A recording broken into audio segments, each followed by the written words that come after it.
Halo, dengan Bang Review di sini. Jadi lagi-lagi sebuah smartphone entry levelnya Samsung ya. Ini merupakan si Galaxy A02s, harganya 1,9 jutaan. Ya, itu untuk yang varian RAM 4 GB, terus storage-nya 64 GB ya. Dan apa menariknya?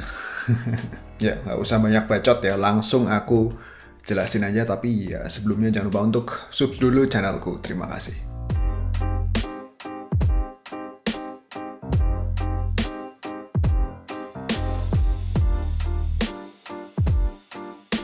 Wujud boxnya kayak gini ya, ini di dalamnya ada sang smartphone, ada kabel USB to USB-C beserta charger, ada SIM ejector sama buku-buku manual.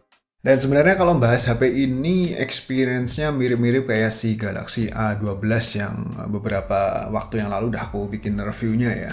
Ya, tapi si Galaxy A12 itu kan harganya 2,5 juta ya, dan tentunya ada harga ada rupa. Anyway, sektor body jadi desain bagian depannya umum ya, sangat mainstream. Kalau belakangnya ya cukup cakep lah, materialnya polikarbonat, plastik. Ada sedikit teksturnya gitu ya. Untuk build quality sih baik, tapi layarnya ini sangat cepat kotor ya, sangat cepat smudgy oleh minyak tangan, keringat tangan. Kayaknya nggak ada ini ya, nggak ada coating oleophobicnya kali. Dan ngomong soal layar, resolusinya HD+, tipe layarnya PLS TFT, layarnya ini sedikit warm, maksimum brightness di outdoor rada kurang. Dan selama pemakaian paling intens aku pakai buat nonton di Netflix, ya masih usable lah tentunya buat dipakai nonton. Sektor performa ditenagai oleh si Snapdragon 450. Ini merupakan chipset yang sangat umum ya, dipakai oleh banyak smartphone kelas entry level, dan udah berkali-kali aku bahas pada smartphone lainnya ya. Intinya performanya ya nggak kencang, navigasi pada suatu app atau switching antar app kadang ada loading atau stutter dikit, ya rada lemot lah. Tapi buat multitasking masih cukup nyaman ya, berkat ini kan RAM-nya cukup gede, 4 GB.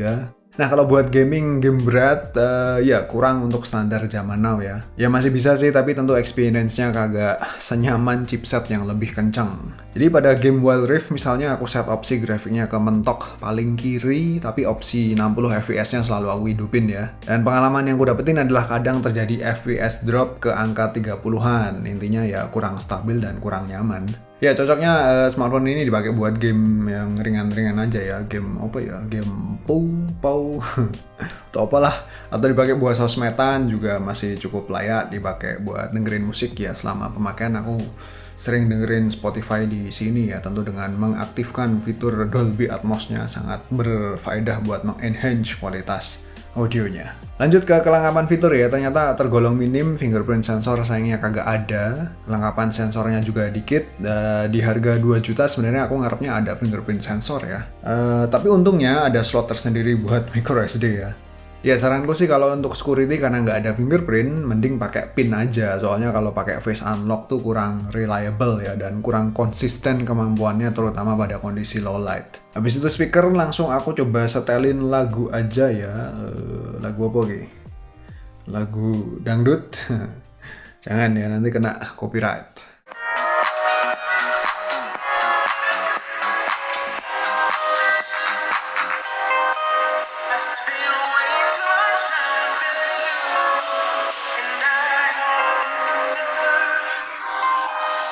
Ya intinya kualitas audionya not bad but not that great ya, standar lah.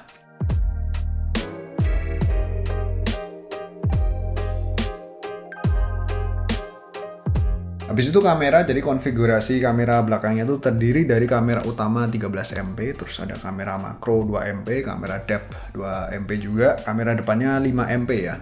Uniknya adalah tersedia opsi zoom padahal nggak ada kamera tele.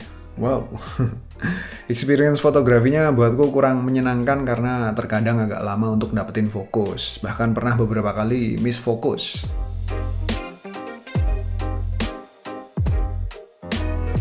Untuk reproduksi warna agak kurang vibrant, kadang rada sedikit wash out antara field of view yang wide sama yang zoom kadang menghasilkan warna yang berbeda ya.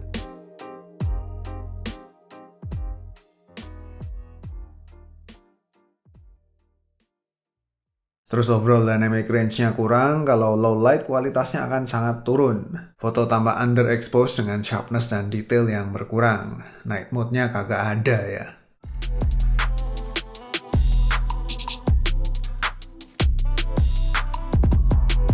Untungnya pada live focus atau bokeh mode serta makro aku nggak ada keluhan yang berarti.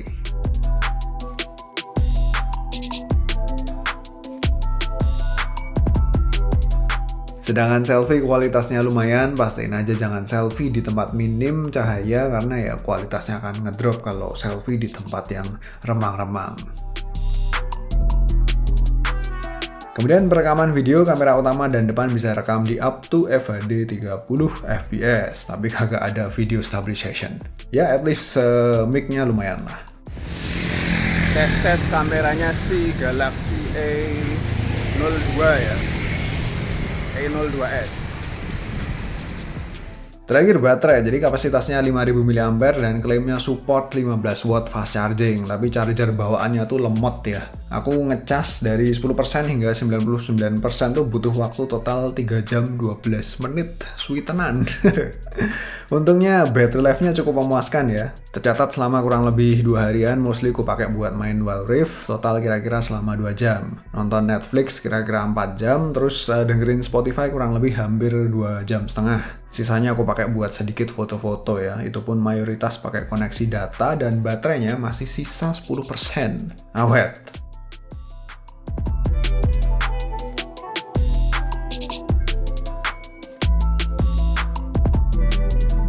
So, Samsung Galaxy A02s ya, apa menariknya? Jadi kalau menurutku yang paling menarik, sektor paling menarik, paling unggul ya cuman ketahanan baterainya tadi ya. Smartphone merek lain yang lebih good value banyak ya. Tapi ya saranku sih kalau kalian emang prefer smartphone merek Samsung, aku saranin mending ambil sekalian si Galaxy A12 ya. Karena ya pertama kameranya lebih baik, kemudian performanya sedikit lebih kencang. Ya wes gitu aja, aku rasa review si Galaxy A02s ini sudah cukup ya. Thank you for watching, jangan lupa untuk follow juga IG sama Twitter @bangreview dan sampai jumpa lagi pada video selanjutnya. See you.